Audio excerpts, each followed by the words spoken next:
So here recently, a reporter asked President Trump if he would consider pardoning P Diddy, and he didn't say no.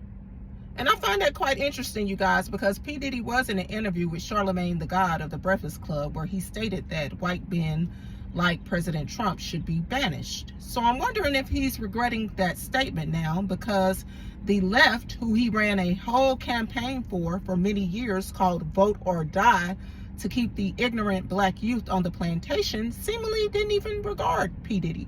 I mean, he did try to post a $50 million bail that got denied. And when that happened, I said, oh, it's a wrap, you know? So it's just interesting because the Biden administration reportedly pardoned 34 out of 37 of the inmates that were on death row.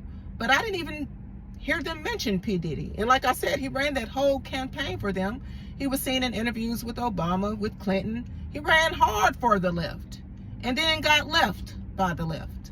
So, you know, a lot of people are saying President Trump should not pardon P Diddy because he would lose a lot of support if he were to do that. And I can see that happening because nowadays, with all this corruption that's just blatantly in our face with no accountability, now you finally got someone that has reportedly evidence on them that has been detained.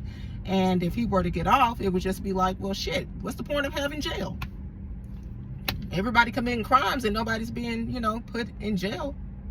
So I would think that Trump should, you know, not get involved with that one, you know.